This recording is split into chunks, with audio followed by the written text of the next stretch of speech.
గుండమ్మకిచ్చిన మాట ఎలాగైనా నువ్వు నెరవేర్చాలి అని చెప్పి బిత్తిరి సత్తి పల్లవికి కాల్ చేసి చెప్తాడు కదా. ఇక పల్లవి కూడా నిర్ణయించుకుంటుంది, నేను అమ్మకిచ్చిన మాట ఎలాగైనా నెరవేరుస్తాను అని చెప్పి ఇక పల్లవి అనుకుంటుంది. ఇక బామ్మ కూడా వద్దమ్మా కాంపిటీషన్కి వెళ్ళొద్దు, నా కోడలు అంత మంచిది కాదు, తను చెప్పిన మాట వినకపోతే చాలా మొండిది, పెళ్లి చేయదమ్మా చరణ్కి నీకు అనగానే ఆ పెళ్లి ప్రాబ్లం ఏంటనేది నేను సాల్వ్ చేసుకుంటాను బామ్మగారు, నేను ఎలాగైనా చరణ్ని నేను దక్కించుకుంటాను, నాకు ఈ భూమి మీద మా అమ్మ అంటే ఎంత ఇష్టమో అంతే ఇష్టం నాకు చరణ్ మీద కూడా ఉంది బామ్మగారు, నేను ఎట్టి పరిస్థితుల్లో కూడా చరణ్ని వదులుకునే ప్రసక్తే లేదు, నేను ఏ విధంగా చరణ్ని దక్కించుకుంటాననేది అది నా ప్రాబ్లం, అది రేపటి ప్రాబ్లం, ఈరోజు నేను మా అమ్మకి ఇచ్చిన మాట నెరవేర్చడం అనేది నా కర్తవ్యం, సో నేను వెళ్తున్నాను అనగానే ప్రాబ్లం అవుతుంది కదా ఫ్రెండు అని చెప్పి చంటి అంటూ ఉన్నా కూడా దానికి ఒక సొల్యూషన్ ఉంది అని చెప్పి పల్లవి తన గెటప్ మార్చుకుంటుంది అనమాట. బంజారా అమ్మాయిలాగా ఫేస్ కవర్ చేసుకొని ఇక ఫేస్ నిండా కూడా కొన్ని ఇక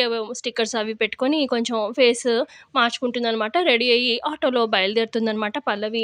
ఇక కాంపిటీషన్కి బయలుదేరి వెళ్తూ ఉంటే ఆటోలో సడన్గా ఆటో ఏమో ప్రాబ్లం వస్తుంది, రిపేర్ అయ్యి ఆటో ముందు కదలట్లేదమ్మా, దారిలో ఎవరో బైక్ మీద వస్తున్నట్టున్నారు, వాళ్ళని లిఫ్ట్ అడుగుతాను అటువైపు దింపుతారేమో అని చెప్పి ఇక ఆటో అతను ఆపుతాడనమాట. అటువైపుగానే ఇక చరణ్ ఏమో ఆల్బమ్ పని మీద అని వెళ్తాడు కదా.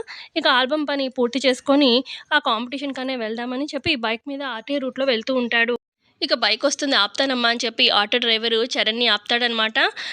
సార్, నా కస్టమర్ ఆటోలో ఉన్నారు, నాకు ఆటో కొంచెం ప్రాబ్లం వచ్చింది సార్ అనుకోకుండా, కొంచెం ఆవిడేమో దగ్గరలో మ్యూజిక్ కాంపిటీషన్ ఇక్కడ ఆడిటోరియంలో జరుగుతుందంట, మీరు కొంచెం అక్కడ దింపుతారా అండి ప్లీజ్ దయచేసి ఏమనుకోకుండా అని చెప్పి ఆటో డ్రైవర్ రిక్వెస్ట్గా అడగడంతో అప్పుడు చరణ్, నేను కూడా అక్కడికే వెళ్తున్నాను రమ్మనండి అని చెప్పి అనగానే ఇక అమ్మ వెళ్ళండి అని చెప్పి ఆటోలో కూర్చున్న పల్లవిని చెప్తాడనమాట ఆటో డ్రైవర్. ఇక పల్లవి ఆటోలో నుంచి దిగుతుంది. ఇక పల్లవి మొహం చూస్తూ ఉంటాడనమాట. ఏంటి ఈ పిల్లని ఎక్కడో చూసినట్టే ఉంది అన్నట్టుగా చరణ్ మొహం చూస్తూ ఉంటాడు. ఇక పల్లవి ఏమో ఎవరో వస్తారు ఈ రూట్లో అనుకుంటే చరణ్ వచ్చాడేంటి, ఎలా గుర్తుపడతాడా అని చెప్పి చూస్తూ ఉంటుంది పల్లవి.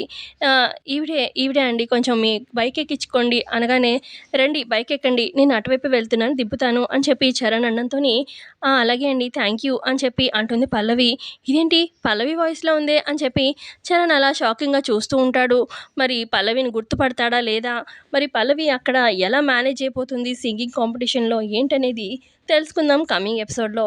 ప్రోమోలో ఇక్కడ వరకే అండి చూపించింది. ప్రోమో నచ్చితే లైక్ చేయడం మాత్రం అస్సలు మర్చిపోవద్దు. Thanks for watching.